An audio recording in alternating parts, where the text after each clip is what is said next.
나의 모든 것을 찬양드리며 우리 자신의 산재물로 그리고 헌금을 올려드리겠습니다. At this time, as we sing "You're My All in All," we will give our offering.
Deacon Henry, can you come up and read the scripture and pray for us today? Good morning. Count off 7 weeks from the time you begin to put the sickle to the standing grain. Then celebrate the festival of weeks to the Lord your God. Amen. Dear Lord, thank you for bringing our congregation here today so that we can be closer to you and know you more. Thank you for Pastor Tim, who allows through him to teach us more about your ways and what you want us to be doing. It is very important to know what you want because we're living in some serious, crazy times right now. And thank you, God, for letting me actually witness a miracle that you performed yesterday by saving our former President Donald Trump on the assassination attempt of his life. But if it wasn't for you, he would not be here today, and this world would be a really crazy place. And thank you for the path that you have chosen to show us.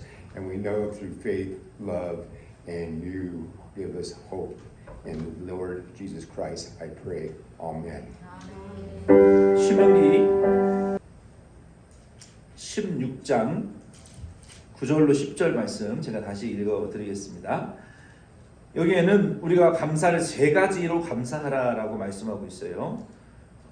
7주를 셀지니 곡식의 낫을 대는 첫날부터 7주를 세어 내 하나님 여호와 앞에 77절을 지키되 내 하나님 여호와께서 내게 복을 주신 대로 내 힘을 헤아려 자원하는 예물을 드리고, 여기 9절부터 10절 말씀을 보면은 우리가 하나님께 어떤 감사를 어떻게 드려야 되는가. 여러분들이 착각하지 말아야 될 것은 목사님이 지금 절기를 통해서 헌금을 지금 강조하시는구나, 하나님이 지금 헌금하라는 얘기구나, 이런 착각을 절대로 하시면 안 되는 거예요. 아멘이십니까? 아멘. 우리가 하나님을 기억함에 있어서, 우리의 하나님을 사랑함에 있어서, 신앙생활함에 있어서 이 절기를 통해서 우리의 자세를 가다듬는 거예요.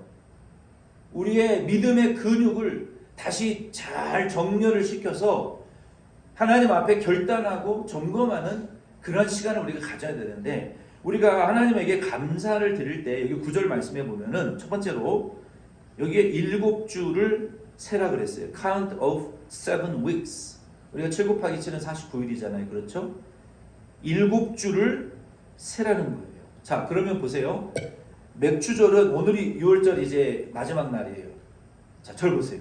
오늘이 6월절 마지막 절기예요. 그때는 6월절은 유대인의 가장 큰 명절이니까 온 가족들이 타주에 있다가도 다 고향으로 돌아옵니다. 돌아와서 성전 중심에 모여가지고 성전에 모여서 성전에 하나님께 제사 드린 그 고기와 떡과 이런 전병들을 나눠 먹었어요. 그리고 그 절기를 축하하는 온 가족들이 모여서 축하했어요. 그리고 그 절기 마지막 날이 됐을 때 그때부터는 이제 맥주 감사에 대한 계획과 준비가 49일 동안 새롭게 시작되는 거예요. 49일 후에 맥주 감사 예배를 드리기 위해서 계산하고 준비하고 하나님께 감사드렸다라는 거예요. 그냥 우리는 매년 지금 둘째 주에 지키는데 한 주 전에, 두 주 전에 강구를 하잖아요. 근데 이 유대인들은 이 맥주 감사를 하나님에 대한 감사를 하기 위해서 49일을 카운트하는 거예요. 지난주에 몇 주 전에 우리가 골든파크에 가서 우리 점심 예배 끝나고 점심 먹으려고 할 때 옆에 그 이슬람 가정이 와가지고 예배드리다가 바베큐 굽다가 아저씨가 천을 툴툴 털어서 피더니 엉덩이를 우리 교회 그 파빌리온 쪽으로 엉덩이를 쳐 들고 알라를 예배하는 장면 여러분 보셨는지 모르겠어요. 그 사람들은 정말 철저합니다. 피크닉 와서 고기를 굽다가도 엉덩이를 쳐들고 알라 신에게 경배하는 사람들이에요. 매일 하루에 3번을 그렇게 자기의 신을 기억하는 사람들이에요. 그런데 우리가 믿는 하나님, 천국이 있고 영생이 있다고 재림하실 예수가 있다고 믿는 저와 여러분들은 1년에 3번 감사하는 것도 번거롭게 여기잖아요. 무슨 헌금이 그렇게 많고 무슨 예배가 그렇게 많고 무슨 절기가 그렇게 많냐. 그렇게 감사할 일이 없습니까? 그렇게 하나님께 감사할 일이 없어요. 우리가 하나님에게 감사를 드릴 때는요, 여기 49일을 세는 것처럼 계획을 하고 준비를 하고 그리고 하나님께 감사를 드려야 되는 거예요. 아멘이십니까? 아멘. 우리 백인들 경제생활 하는 거를 조금 엿보니까 놀랍더라고요. 집안에 봉투들이 수십 개가 있어요.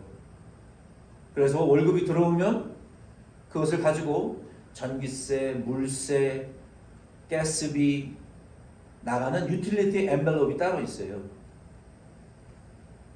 자동차 보험, 건강보험, 건강에 관련된 보험 봉투가 따로 있어요. 집 몰기지 돈에 대한 봉투가 따로 있어요.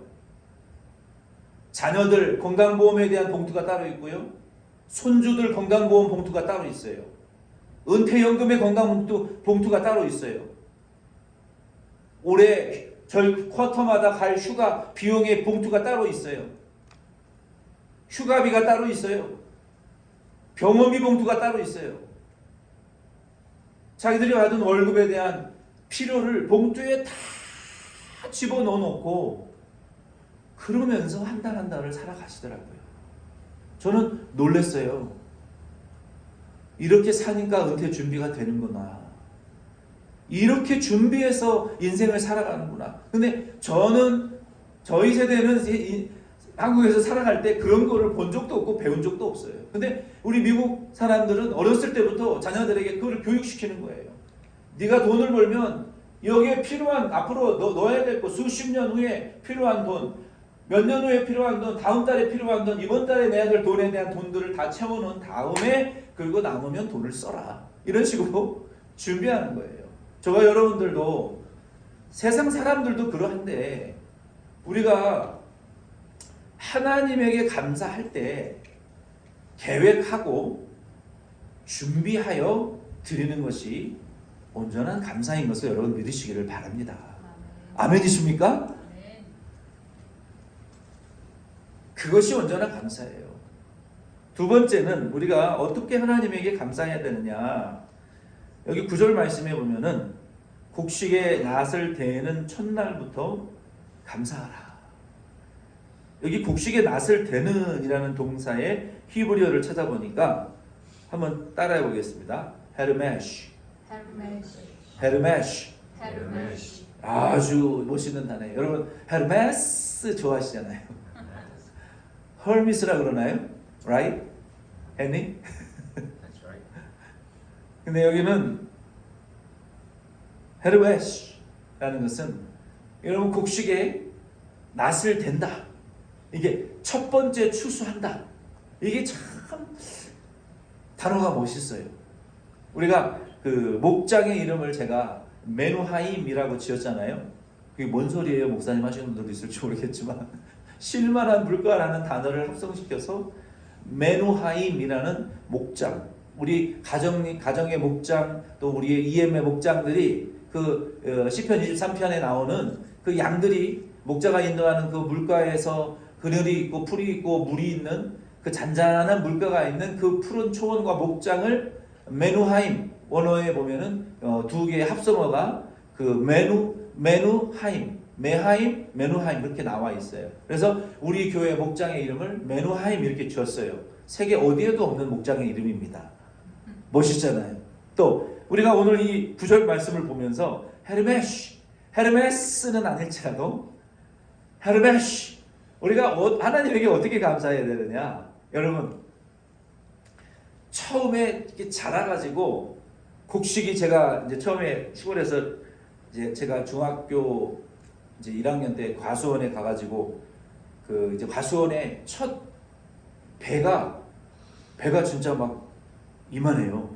그 나주 배였기 때문에 우리 교회에서 머리가 제일 작은 분의 머리보다 조금 작을 정도로 배가 이만해요. 그리고 사과가, 그 부사 사과가 겨울에도 저장할 수 있는 그 사과가 그것도 이렇게 컸어요. 그때 배와 사과바가처럼 맛있는 배 사과는 먹어본 적이 없어요. 그래서 가수원에는 그 농약을 치는, 다 농약을 뿌립니다. 농약 안 뿌린다는 말은 뭐 올게닉이든 뭐든 다 거짓말이에요. 농약을 안 뿌리면 농사를 지을 수가 없습니다. 그러니까 여러분, 올게닉 비싼 거 드시지 마시고 그냥 킹스포 사과 잡수세요. 다 농약 쳐요. 안 치는 농약 가히 없습니다. 깨끗이 소금으로 씻어 드시면 돼요.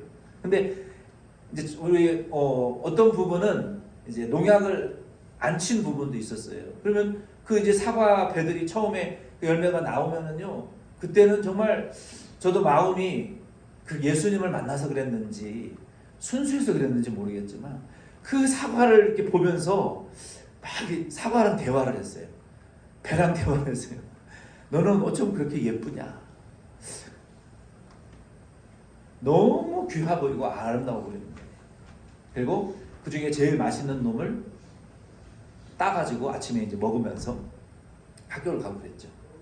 우리가 이 처음에 우리가 낫을 댈 때 이 헤르메시라는 것은 그때 감사를 시작해야 된다는 거예요. 그때 다 좋은 거 추수하고 가장 내다 팔 수 있는 그 튼실한 그런 거 다 추수해서 창고에 집어넣어 놓고 새나 참새나 까치나 까마귀나 먹으라고 남겨놓은 새밥 중에 쓸모없는 것들을 뜯어다가 하나님에게 바치면 안 된다는 거예요. 아멘이십니까? 아멘. 이게요, 헌금에 대한 강조가 아니라요, 하나님이 선지자들에게 뭐라고 책망을 하셨냐면, 선지자에 보면은 너희가 나에게 제사를 드릴 때 이놈의 제사 드리는 거 지긋지긋하다. 뭐가 그렇게 복잡해? 뭐가 그렇게 번거롭고 절차가 많아? 제사장들이 그러면서 제사 드렸어요. 백성들이 그러면서 어이구 하나님, 뭔 놈의 짐승을 끌고 오라 그래가지고 짐승을 잡아서 제사를 드리라 그래. 하나로 통일하면 되지. 뭐가 그렇게 복잡하고, 누구는 소를 드려야 되고, 누구는 염소를 드려야 되고, 누구는 양을 드려야 되고, 양도 또 순양을 드려야 되고, 나이 먹은 양을 드리면 안 되고, 이걸 또 각을 떠야 되고, 씻어야 되고, 뭐가 그렇게 복잡하고 번거롭습니까? 라고 원망 불평하는 소리를 하나님이 들으셨다는 거예요.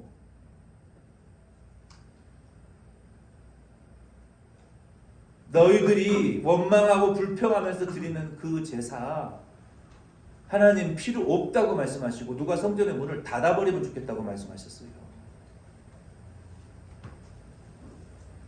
하나님을 향해서 드리기는 드리는데 좋은 거, 튼실한 거 다 자기가 먹고 내다 팔고 가족들끼리 즐겁게 먹고 마시고 그리고 다 쓸모없고 그리고 병든 거, 다리 부러진 거, 껍데기 까진 거 이런 거를 드리는 제사를 하나님이 그것을 받겠느냐. 너희들의 그 마음의 태도가 애굽 땅 종되었던 집에서 너희를 구원해내신 하나님에게 감사하라고 정해놓은 절기와 제사를 원망과 불평과 번거롭다, 복잡하다, 언제까지 이 짓을 해야 되냐, 나 생활하기도 바쁘고 나 인생 내 한 몸 챙겨나가기도 바쁜데 내 식구 먹이기도 바쁜데 언제까지 하나님께 예배드리고 섬기고 봉사해야 되느냐, 예물 드려야 되느냐, 시긋지긋하다라고 원망 불평하는 너희들의 그 소리를 내가 다 듣는다. 눈 멀고 병든 것으로 하나님에게 갖다 드리면서 자기 쓸 거 다 쓰고 쓸모없는 찌꺼기와 같은 것으로 하나님을 섬긴다고 생색내고 원망 불평하는 너희들의 그 감사하지 못하는 너희들의 마음과 태도를 내가 받을 수 없다. 토할 것 정도다라고 하나님이 말씀하신 거예요. 우리는 하나님에게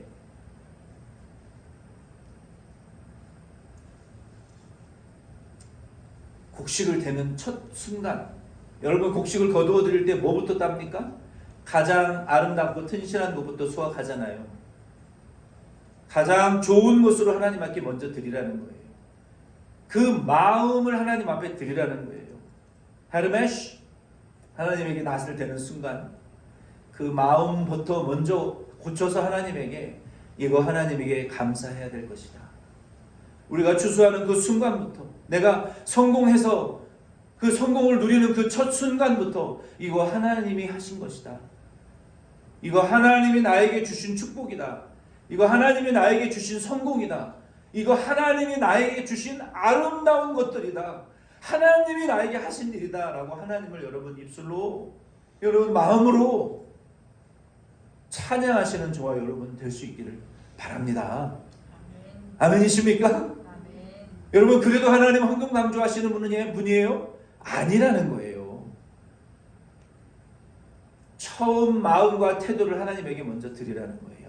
헤르메시 하실 수 있는, 낫을 대면서 하나님에게 감사하실 수 있는, 다 내 거 먼저 쓰고 찌꺼기를 가지고 감사하면서 생색내는 자가 아니라 가장 먼저 좋은 것으로, 좋은 마음으로, 그 처음의 성공과 첫 열매를 거둘 때의 그 가장 감격스러운 기쁨으로 하나님에게 감사하실 수 있는 저와 여러분 꼭 될 수 있기를 바랍니다. 아멘.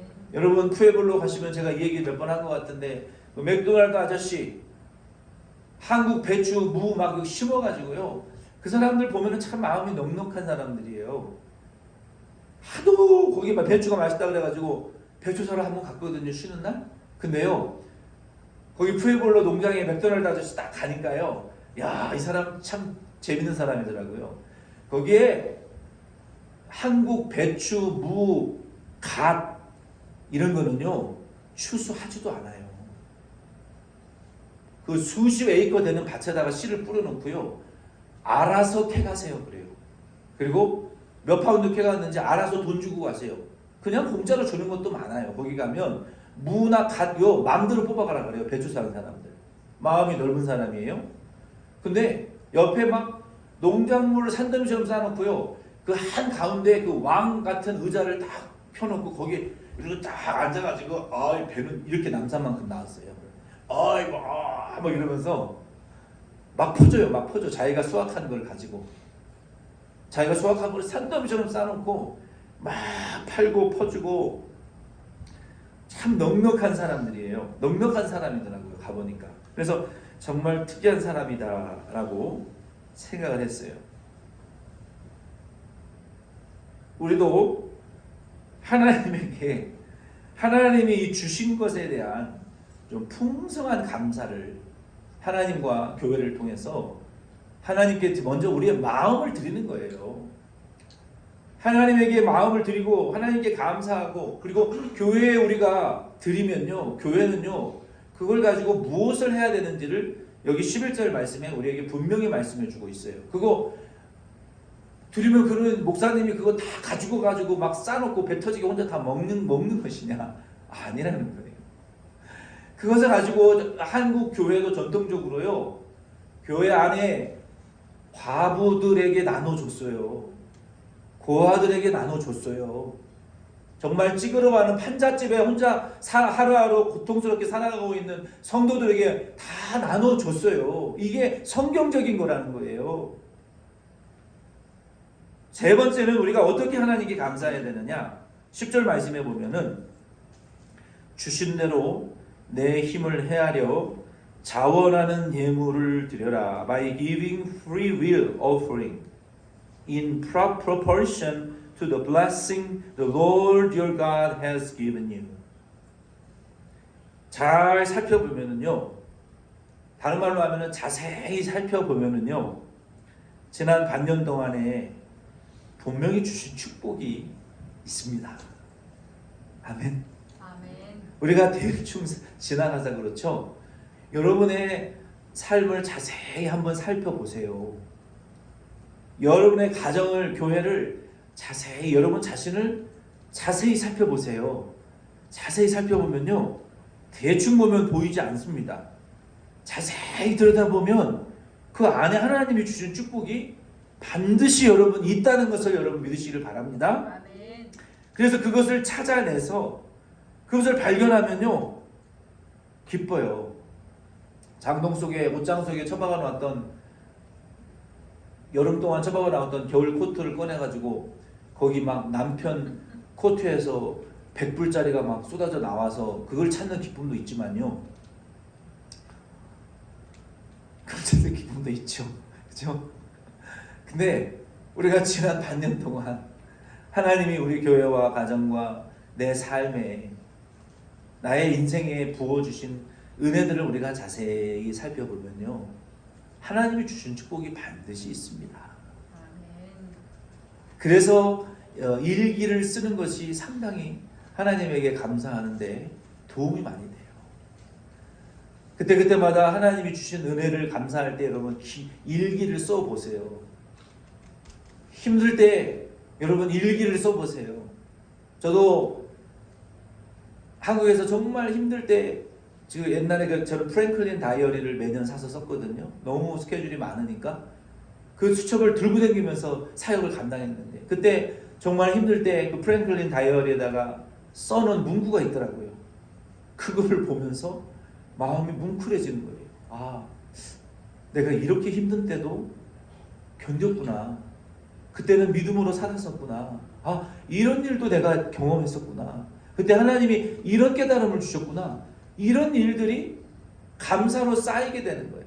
그래서 한국의 선한목자교회 은퇴하셨지만 그 유기성 목사님은 예수 동행 운동, 이런 운동을 지금도 은퇴하고 하고 계시잖아요. 우리 덴버 세미너리의 정성 박사님이 그 예수 동행 운동에 대한 신학 서적을 얼마 전에 출간을 하셨는데, 저는 이것이 만들어낸 것이 아니라 자연스러운 거예요. 사람이 하나님에게 감사할 일이 있고 힘든 일이 있을 때 자기의 마음을 글로 쓰면서 하나님에게 기도한 것이, 그게 시편이에요.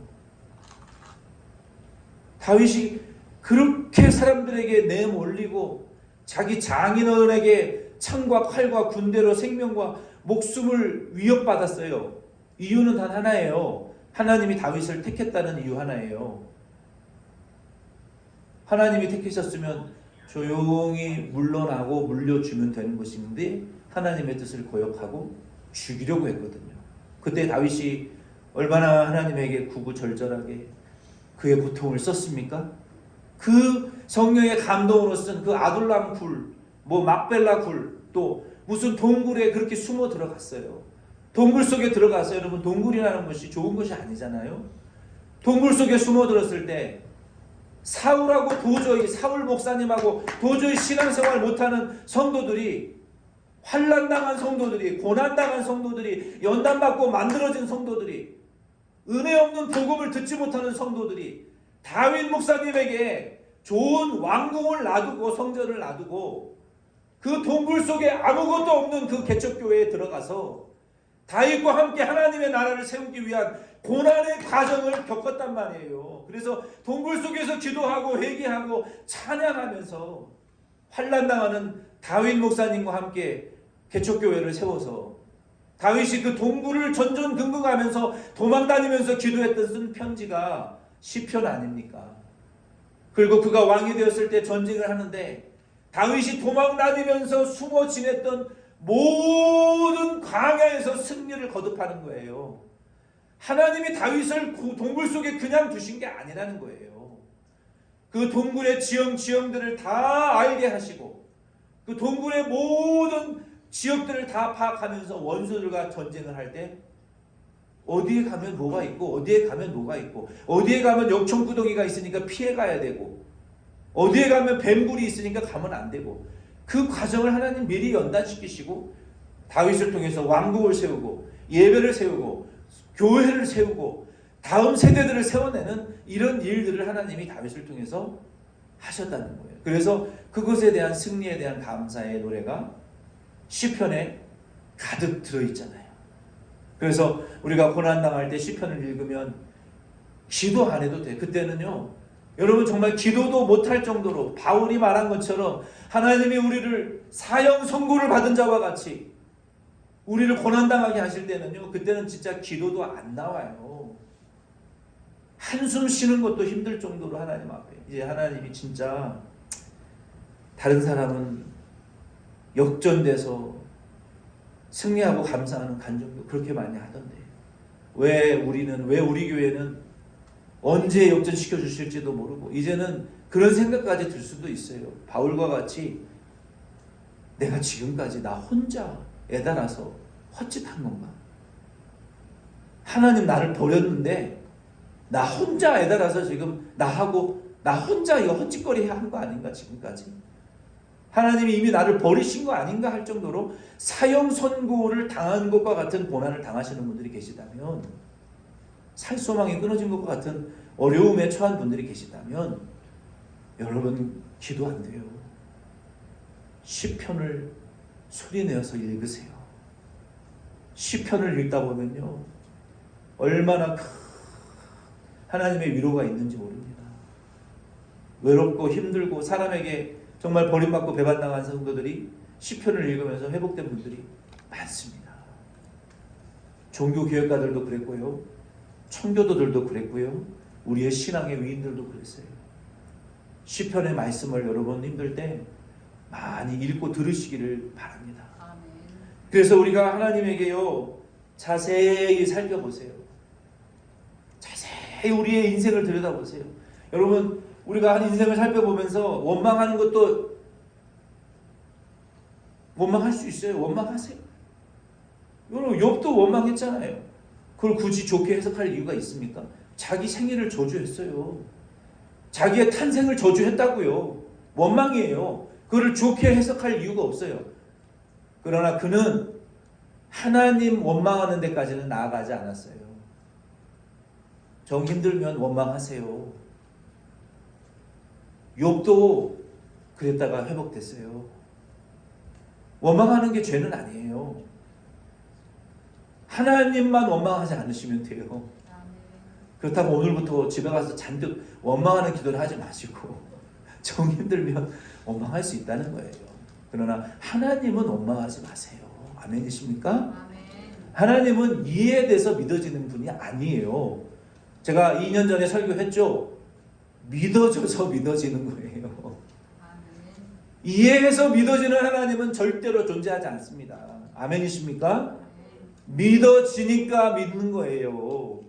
그래서 저와 여러분들 지난 반년 동안을 자세히 살펴보면요. 시편을 읽어보면 다윗도 그랬고 시편의 기자들도 그랬고 하나님 그냥 뭉뚱그려서 대충 감사합니다 안 했어요. 하나님 우리가 다른 나라의 왕들이 전쟁을 하자고 선포할 때 우리가 하나님 앞에 엎드려 기도하고 회개했더니 하나님이 천사를 보내요. 그들의 눈을 멀게 하시고 그들을 이끌어 서로 자기를 찌르게 하신 하나님을 찬송합니다. 우리를 그 전쟁의 구렁텅이에서 우리를 건져내서 승리의 길로 인도해 주신 하나님께 감사합니다. 뭐 구체적으로 하나님이 우리에게 어떻게 승리를 주셨고 어떻게 고난에서 우리를 건져 주셨는지에 대해서 자세하게 말하면서 그 하나님에게 감사를 표시하고 있어요. 그래서 우리가 하나님에게 감사할 때는 뭉뚱그린 감사가 아니라요. 하나님, 제가 이런 일을 당했고 이런 가운데 있는데 이런 상황에서 이렇게 역사하셔서 나를 이렇게 승리하게 하시고 나를 이런 자리에 올라가게 하신 하나님을 찬양합니다 라고 구체적으로 감사할 수 있는 저와 여러분 될 수 있기를 바랍니다. 아멘. 아멘이십니까? 아멘. 제가 지난주에 집에서 리사이클링 컨테이너 박스에서 떨어졌거든요. 어머.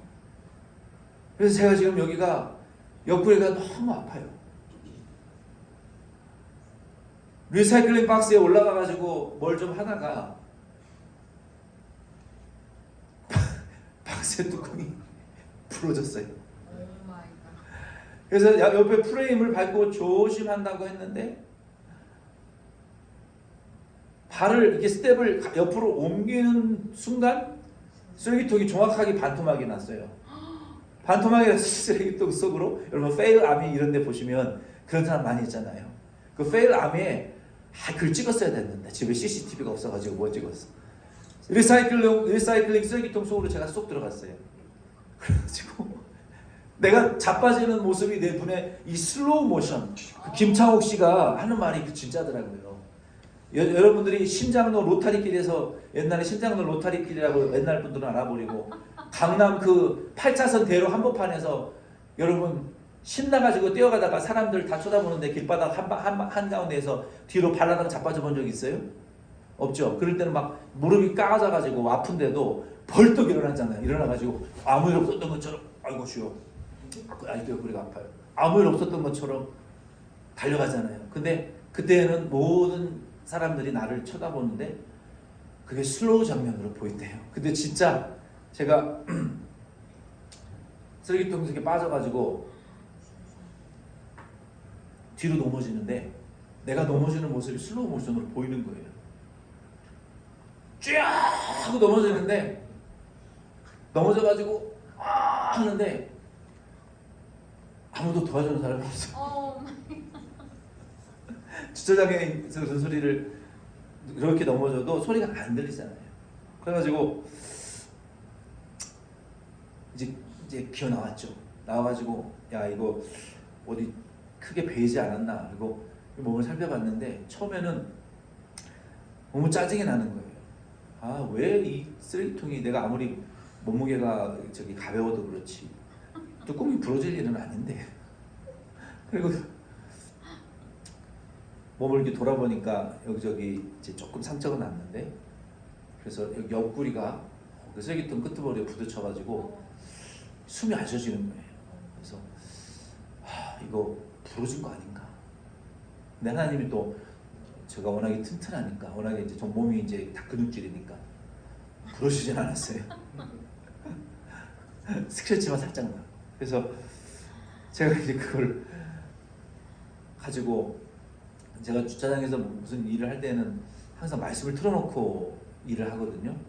근데요 말씀이 그때 기가 막히게 잘 들려요. 그리고 말씀을 틀어놓고 주차장에서 뭐 할 때요 혼자 아주 그냥 별짓을 다 해요. 혼자 울다가 웃다가 찬양하다가 기도하다가 혼자 주차장에서 어떤 때는 막 4시간 있는 적도 있어요. 거기서 막 뭐 하다가 말씀 듣다가 은혜 받으면 그냥 막 주차장에서 막 토곡하고 올 때도 있고 기도할 때도 있고 막 뭐 땀 흘리면서 운동할 때도 있고 너무 저는 시애틀에서도 그랬는데 주차장이랑 나랑 뭐가 있는가 봐. 주차장에서 기도하면 그렇게 기도가 잘 돼. 우리 청년들 지난주에 이해 목장 기도 장소 정하라고 했는데 정했는지 모르겠지만 주차장이 딱 좋아요. 혼자 기도하기 아무도 방해받지 않고 악을 질러도 아무도 경찰에 신고하지 않아. 남의 일에 신경 안 써. 그래서 와이프와 자녀들 또 엄마 아빠와 혼자 떨어져서 기도할 수 있는 장소는 주차장이 딱인 것 같아요. 그래서 어쨌든 그 일을 생각하면서 제가 일주일 동안 지금 아직도 아프거든요. 그래서 제가 생각을 하면서 감사했어요. 하나님 갈비뼈 안 부러지게 해주신 하나님 감사합니다. 아멘. 감사했어요. 그걸 가지고 원망할 수 있지만 지금도 아파가지고 기도를 잘 못하겠어요. 숨이 차가지고. 이게 평소에는 막 소리를 지르고 기도하고 설교를 해도 여기 안 아팠거든요. 근데 여기 부딪히니까 이 안에 이 속근육이 아프니까 기도를 못하게 된 거예요. 엄청 아파요. 그래서 하나님에게 이게 안 다치게, 많이 안 다치게 하신 거에 대해서 감사했어요. 여러분도 여러분 인생을 잘 살펴봐요. 자세히 살펴보시고 그 감사를 하나님에게 할 수 있는 저와 여러분 될 수 있기를 바랍니다. 아멘. 마지막 이제 11절로 12절 말씀해 보면은 오늘 날이 110도가 넘어서 예배를 빨리 끝내려고 했는데 12시 10분에 끝낼 거거든요. 5분 남았어요. 11절로 12절 말씀해 보면은요, 같이 읽겠습니다. 성경 있는 분들, 우리가 누구를 기억해야 되느냐, 이 맥주 감사절에 같이 기억해요. 읽어요. 시작. 너와 내 자녀와 노비와 내 성중에 있는 레위인과 및 너희 중에 있는 객과 고아와 과부가 함께 내 하나님 여호와께서 자기의 이름을 두시려고 택하신 곳에서 내 하나님 여호와 앞에서 즐거워할지니라. 너는 애굽에서 종되었던 것을 기억하고 이 규례를 지켜 행할지니라. 아멘. 우리가 이 맥추절 그리고 맥주감사주일, 우리 앞에 그 6월절, 이 부활주일, 성령 강림주일, 6월절 우리 부활 권한주간과 부활주일을 의미하는 것이고, 그리고 이 맥주감사주일, 그리고 추수감사주일, 그리고 성탄절, 그리고 이 맥주감사주일, 이러한 절기를 통해서 우리가 기억해야 될 사람들과 하나님의 말씀이 있다는 것을 여러분 아시기를 바랍니다. 우리가 이 맥주절에 누구를 기억해야 되느냐? 여기 너희의 가족들을 기억하라고 말씀하셨어요. 너희의 가족 중에 지금 이 자리에 없는 가족들, 여러분 누굽니까? 우리 이 예배의 자리에 하나님의 말씀을 듣고 영적인 기쁨과 은혜를 나눠야 되는 이 자리에 없는 여러분의 가족들을 이 절기를 통해서 여러분 기억하시기를 바랍니다. 아멘. 그리고 기억만 하지 말고 여기 데려오라는 거예요. 여기 데려와서 이 기쁨을 누릴 수 있게 6월절 이후에, 언제부터? 부활절이 끝난 이후에 다음 날부터 49일 동안, 그리고 우리는 그게 맥주감사절인데 우리는 7월 달에 드리니까 4월 달부터 7월 달까지, 5월 달부터 7월 달까지 약 2달 해서 2달 반 동안 그때 가족들에 대한 기도를 하시라는 거예요. 그때 우리가 맥주감사 예배를 곧 드릴 텐데 2달 뒤에 내가 가족들을 위해서 그때 집중적으로 기도해야 되겠다. 여기 자리에 안 나오는 가족들을 위해서 기도하시기를 바랍니다. 아멘. 그 절기라는 거예요. 그들을 기억하라는 거예요. 그 다음에는요, 누구를 기억하라고 그랬습니까? 우리 이웃들 중에 여기 없는 이웃들을 기억하시라는 거예요. 그 다음에 이웃들 중에 레위인들이 있으면 레위인들, 혹 출타에 와 있는 목사님, 선교사님, 또 사역자들을 기억하시라는 거예요. 어떤 목사님은 큰 집 사서 얼마나 초청하시는지는 모르겠지만, 목사님, 선교사님들 여기 콜로라도 오시면 모시고 가서 재워드리고 고기 구워 주고 밥 먹이고 대접하는 일을 하시더라고요. 그 참 좋은 일인 것 같아요. 한 번 하더라도. 그러면 나그네 아닙니까? 여러분 생각을 해보세요. 내가 타주에 갔는데 공항에 누가 나와주면 그렇게 반가워요. 그렇죠? 누가 집에 와서 잠자라고 그러면은 저는 별로 그렇게 반갑진 않아요. 그냥 호텔 가서 편하게 자는 게 낫지, 다른 분들 집에 가서 이렇게 신세지고 자는 게 저는 너무 불편하더라고요. 잠을 이틀은 못 자요. 어쨌든 근데 대부분 좋아하시잖아요. 그리고 맛있는 거 사주고 먹여주면 싫어하는 사람 별로 없어요. 우리가 이런 이 선교를 하고 사역을 마치고 잠깐 방문하시는 목회자들 우리가 초청해서 대접하는 거, 그거 맥주감사절에 해야 될 일 중에 하나예요, 교회가. 그리고 또 누구를 기억해야 됩니까?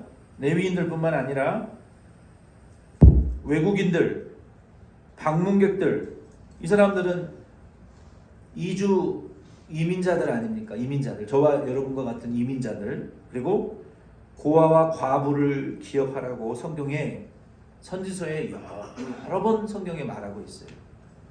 이것은 남미에 있었던 해방주의, 사회주의 운동이 아닙니다. 교회 안에서 고아들을 돌아봐야 되는데, 고아들 중에 남편이 죽고 소셜 연금도 못 받고 자녀도 양육하지 않고 정말 한 달에 장 볼 돈도 없고 밥 사 먹을 돈도 없고 반찬 사 먹을 돈도 없는 수입이 전혀 없는 과부들이 있어요. 근데 그 과부라는 것은 믿지 않는 과부를 말하는 것이 아니라 믿음 생활하다가 환난 당하는 분들. 그 당시에는 복음을 전하면 잡혀 죽었거나 마을에서 쫓겨나고 집을 빼앗기고 돌에 맞아 죽기도 했었는 일이 흔했었어요. 그래서 복음 때문에 떠돌이 전도하는 과부들도 많았고 남자들도 많았고 성도들이 많았단 말이에요. 그래서 교회 안에 들어와서 갈 곳도 올 곳도 없어서 교회 성전에 24시간 기도하는 과부들이 많았어요. 그러한 과부들을 교회가 돌아보지 않으면 누가 돌아보겠냐는 거예요. 고정적인 수입도 없고 양육하는 자녀도 없는 과부들, 그러나 복음을 위해서 헌신하고 봉사하는 과부들을 교회를 위해서 아무것도 봉사 안 하는 믿음도 없는 그런 불신자 과부들 말고 복음을 위해서 환난당하는 분들 중에 과부가 있으면, 나라도 자녀도 돌아보지 못하는 분들이 있으면 교회가 돌아봐야 된다는 거예요. 아멘이십니까? 그것을 외면하고 해외 선교하는 거 하나님 좋아하실 것 같아요? 그거는 잘못된 것이라는 거예요. 먼저 제 식구를 챙겨야 될 거 아니에요. 먼저 우리 식구를 돌아보고 남의 식구도 돌아봐야 되는 거 아닙니까? 돌아봐야 돼요. 그리고 고아 돌아봐야 돼요. 한국이 정말 불명예스럽지만요, 아직도 해외 아이를 수출하는 수출국의 넘버원이에요.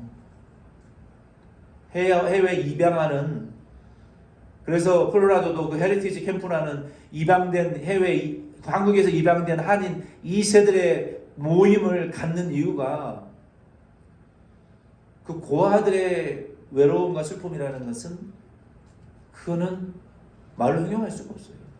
한국에도 어떤 목사님은 베이비박스를 만들어서 한겨울에 미혼모들이 아이를 낳으면 길에 버리지 말고 여기 베이비박스에 갖다 놓으면 우리가 해외 입양단체를 통해서 입양하겠다고 한 사역이 지금 한 분의 목사님이 시작한 그 사역이 지금은 엄청나게 커져가지고요, 그 덕에 얼마나 많은 미혼모들이 낳은 아이들이 죽지 않고 그 베이비박스를 통해서 들어와서 지금도 해외 입양돼서 콜로라도 안에도 해외 입양된 헤리티지 캠프에 참석하는 한국인 코리안 아메리칸 입양자들이 얼마나 많은 줄 아십니까?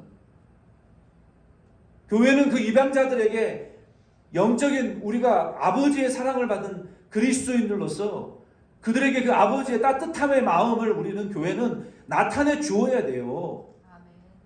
해외 선교가 우선이 아니라 나는 부모로부터, 나라로부터 버림받은 자들이라고 상처를 가지고 살아가는 그 자녀들에게 장학금도 좀 줘야 되고요, 직장도 찾아줘야 되고요.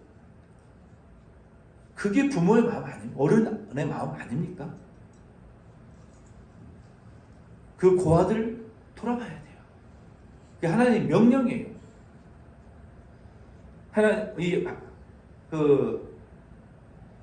텍사스에서 큰 목회를 하시다가 한국의 메가처치로 부임해 가신 그 목사님이 지금 참 목회를 잘 하시는 것 같아요. 한국의 이주 노동자가 지금 몇백만인 것 같은데,